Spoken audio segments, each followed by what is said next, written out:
Oke, oke. Gimana? Oke, aman. Aman, gimana? Aman.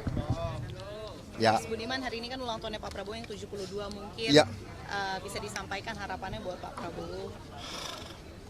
Pak Prabowo Subianto ini adalah orang yang saya kenal sebagai orang yang punya rasa respek pada kawan dan lawan.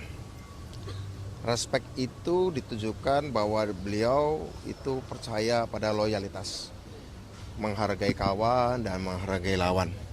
Dan saya senang ketika saya bertemu dengan Pak Prabowo pada 18 Juli sampai sekarang saya melihat bahwa beliau respek pada saya, apapun posisi saya.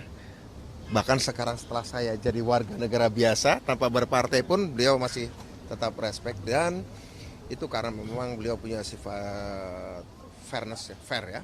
Dan saya berharap di ulang tahun ke-72 ini beliau tetap bisa mempertahankan itu.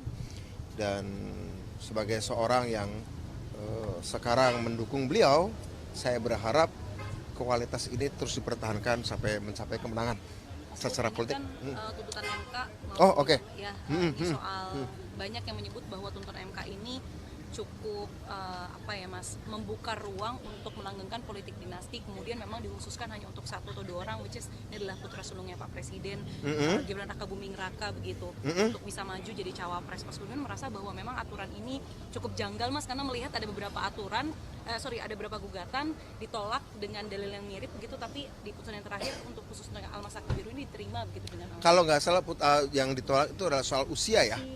Yang soal ditolak adalah usia, kemudian diterima adalah soal pengalaman sebagai sebagai kepala daerah.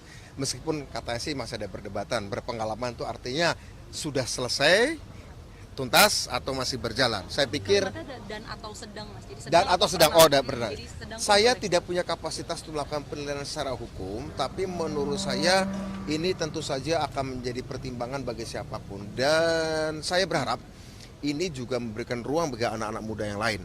Saya tahu bahwa ada yang pro kontra menyampaikan pada saya, tapi saya pikir pro kontra ini akan menjadi pertimbangan oleh Pak Prabowo Subianto dari masyarakat, baik itu kelas menengah, kelas bawah. Tapi saya pikir saya sebagai warga negara yang taat konstitusi dan MK adalah Mahkamah Konstitusi yang keputusan yang mengacu pada konstitusi kita, tidak dalam posisi saya pertanyakan. Tapi kalau ada penilaian dari teman sebagian orang bahwa ini untuk Pak Mas Gibran ya, saya pikir itu juga adalah sebuah pendapat demokratis. Tapi menurut saya kok yakin Pak Jokowi adalah seorang pemimpin yang profetik itu pemimpin yang punya misi-misi mulia. Saya yakin beliau bukanlah orang yang akan memanfaatkan kemudahan-mudahan atau peluang-peluang itu yang disediakan oleh konstitusi, karena toh pada akhirnya dikembali kepada entah Pak Prabowo kah, entah Mas Ganjar kah, atau mungkin kalau Pak Anies kan udah dengan Caimin, atau mungkin who knows, kita nggak tahu juga. Saya pikir Pak Prabowo atau Pak Ganjar, kalau ada pertimbangan tentu saja pasti pertimbangan yang lebih daripada sekedar konstitusi. Mungkin secara elektoral apakah memang memenuhi, dan apakah memang Mas Gibran dipasangkan dengan Pak Prabowo atau Mas Ganjar bisa menjadi pasangan yang tepat. Meskipun saya pernah juga sampaikan pada Pak Prabowo Subianto bahwa memang beliau melihat usia beliau yang sudah senior memang layak didampingi oleh yang lebih muda. Apakah jauh lebih muda atau setengah lebih muda, saya pikir posisi itu boleh saya katakan prerogatifnya Pak Prabowo. Saya pernah ngobrol dengan Pak Prabowo tentang ini jauh sebelum putusan MK. Beliau mengatakan meskipun itu adalah prerogatif saya, tapi akan saya konsultasikan dengan partai-partai politik. Kemudian ketika saya bertanya bagaimana tentang Pak Jokowi ya bagi beliau kan mentor ya. Namanya mentor itu memberi masukan tapi bukan menentukan. Yang menentukan adalah Pak Prabowo Subianto sendiri atau mungkin Mas Ganjar. Tapi kalau ini konteksnya Pak Prabowo, saya pikir kita tahu bahwa Pak Mas Gibran ya, kita jangan lupa Mas Gibran masih PDI Perjuangan ya. Saya kan sudah enggak ya. Saya sudah enggak. Jadi by regulation, per regulasi, dilihat dari regulasi, tentu Pak Mas Gibran dalam hal ini ya berarti Pak Prabowo kan harus, kalau memang Pak Prabowo mau ngambil Mas Gibran, bukan tanya pada bapaknya, tanya pada ketua umum partainya Ibu Megawati Soekarno Putri.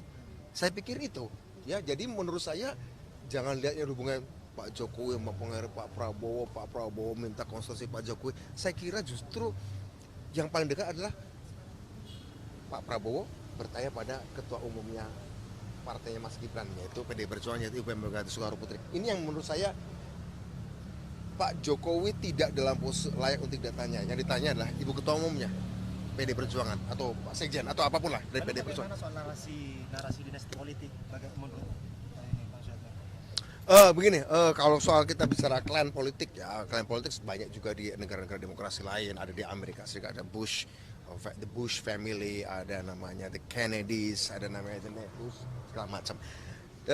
Menurut saya sekali lagi ini tergantung dari apakah Pak Prabowo sanggup. Karena begini, seorang politisi yang punya anak politik memang pasti punya cita-cita ya.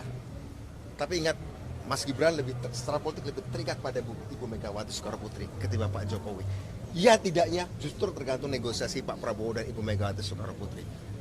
Saya kira itu, ya itu harus catatan bagi Pak Prabowo. Berarti sanggupnya itu soal komunikasi antara sama Bu Iya, karena beliau kan Mas Gibran kan kadernya PDI Perjuangan ya. Oke, lanjut.